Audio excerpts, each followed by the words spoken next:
if he does take over the building, are there any hazardous materials inside that building that's going to be his responsibility? To find out. He has to find out. And see, and I've already heard enough from Bruce and Kathy that I don't know if there's any hazardous materials in it either, and I don't want to find out. I don't want to demolish the building because my building and the other building are kind of leaning on the top of that, it's resting on the top of that building, and it scares me to death to tear it down either way. So it's going to have to take somebody that really, really knows what they're doing to take that building down, because there's two other properties resting on the top of that building. So. Yeah, I'm listening to the whole scenario here. Of course, being a downtown business owner, I'm interested in this. Just going to make a suggestion for what it's worth. We have two downtown organizations. One of the organizations does have money. This building should be in their interest as well for furthering the downtown. Well, what I'm trying to say is you need to get an engineer that's used to dealing with historic buildings.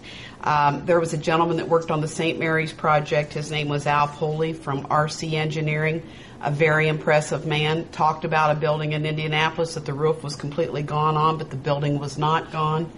Someone of that stature can give a report. And what I'm trying to say is perhaps the Downtown Greensburg Development Corporation could fund the money to hire a gentleman like this to do an evaluation on the building, because I can understand Peg's representative not wanting to invest that money. I can also understand Lou not wanting to invest any money, not knowing the condition of the building or what he might have to do. So you could get someone professional involved like this to give you a professional opinion. And that's what Silver Creek was. Brian Robbins had received a grant to help Mrs. Taylor out, and that's what the Silver Creek study is an engineering firm that came in with the help of Hot City at the time and helped Mrs. Taylor do the study on the building. And Brian Robbins has tried since then to get additional grants and funding for her, but nothing is available at this time. We have kept Hot City in the loop for the past year. So what, did they give an evaluation then of the building? Yes. Okay, and Lou, do you have a copy of that? Yes, it does. How about the hazardous materials? That was not mentioned in there because that's not what they do. Those was rehab of the building. Yeah. See, that's what I'm saying. I think if you had a complete Well, on Mrs. it. Taylor could go back, and if there was insurance, then her insurance company could do an asbestos report, that back, and go back on the insurance company and have them to pay for it. I'm just saying to move things along, there is some money there, and that would be a very good use of this money. In the past Yeah. year, Brian Robbins has really worked hard to try to find monies out there for her to help her out in that situation. Okay. We've been there, done that, and Lou, it's you just might not- see on the hazardous. I've talked with Brian on about the, it I'm in already. on the hazardous end of things. So. That's the first I've heard of that tonight. Well, it's probably going to be asbestos. I'd say the chances of Yeah. asbestos being in that building are almost 100%. But was there insurance on that building? Do you know? I don't know. That's the only thing. If there was no insurance, then it's totally up to her to foot the bill. That's what happened to us on the Johnson Warehouse building. There was never, ever any insurance on that building. So therefore, the city was stuck with a $125,000 bill. So I guess at this point, we really don't have a plan other than selling the building, and it doesn't sound like a lot of people are anxious to buy the building. So I guess from our perspective, we have to look at this as a safety issue. What do we need to do to address that? And what options would be open?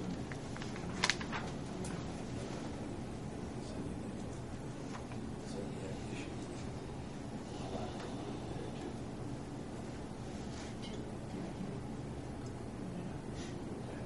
First of all, find out about the asbestos. I guarantee you there's some in there. Just think of the building and think of the age of it. We put asbestos in everything back then. We didn't know any better. Oh, I'm sure there's asbestos in that. But I guarantee you that.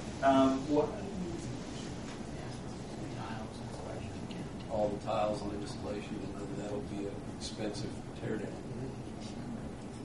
So I guess the question, in my opinion, to us is how long do we want to wait, or do we want to let PEG continue to try to sell the building?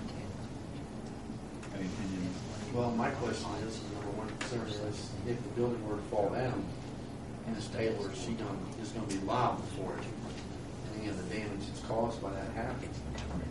And do we want to take a chance of people getting injured? It's not a feeling. And I understand Lou's concern, his building on the north side of that, that structure there and supporting his, hoping that it would keep it intact by saving it. But public safety's got to be our number one concern. Yeah, it is. So what are the next steps? Well, if you wanted to move forward, your next step would be to, if you didn't willfully move forward, then we'd have to get a court order to have it torn down at their expense, and you could have, as the ordinance says, you could have a fine up to $1,000 a day. And the other side of that is that if you file, let's say this week or next week, there's going to be a time period in which it'll take the court to act. Yeah, I mean, it's certainly They can- the least desirable option. Right. I mean, they could consummate a sale or set up a plan to start tearing down the building within that period of time. I mean, that would be months probably before. Yes. Time frame on the Johnson building was what, 6 months? From when we actually moved forward, wasn't it? Yeah. Time we got the court injunction, 6 months. Tear it down. So I guess Yes, Can I ask Terry a question? yes. Terry, we've probably got to put snow on top of that building right now. If we get more snow, or even this snow here's enough to cause the roof to collapse and causes damage to other buildings, where does the city of Greensburg stand at right now with our responsibility or liability in this situation? I think you're moving at all due deliberate speed to take precautions to deeming the building to be unsafe and then giving the owner time within which to come up with a plan. And then the failure to do so, if that's tonight, then move forward with the court order. I don't think the liability of the city is very apparent as far as We I'm do move concerned. forward, then the city's pretty well covered. I think you are. I don't want to- And it still will give the property owner time in which to take some action.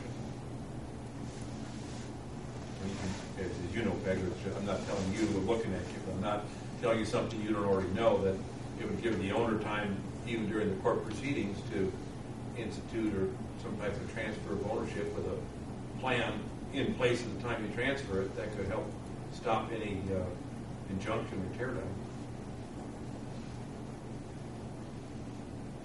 And again, I think that's the least desirable option, but right now I don't know that we have a lot of other ones. If the building's collapsing on itself right now, and she's trying to find a buyer for it, and we certainly hope she finds one that wants to, probably tear the building down. But if that doesn't happen, then our responsibility is to make sure the city's not liable if something would happen. Any opinions from the rest of the board? I mean, I guess my opinion is we move forward to do something. It's going to take some time to get anything done, so the longer we wait, the bigger chance there is for an injury or an accident to happen. So I think we should move forward.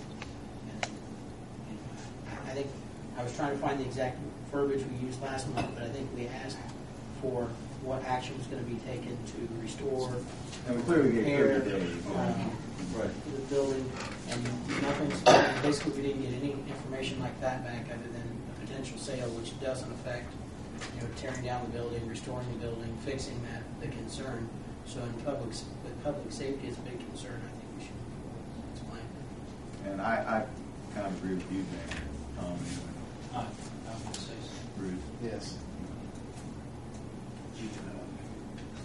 If someone would like to make that in the form of a motion, then I'll entertain that. I'll make the motion that we move forward with, I don't know what the proper verbiage is there.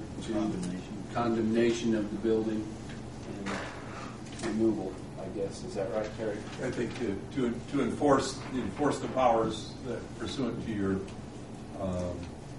motion that you passed and the notice that you gave to Ms. Taylor last time.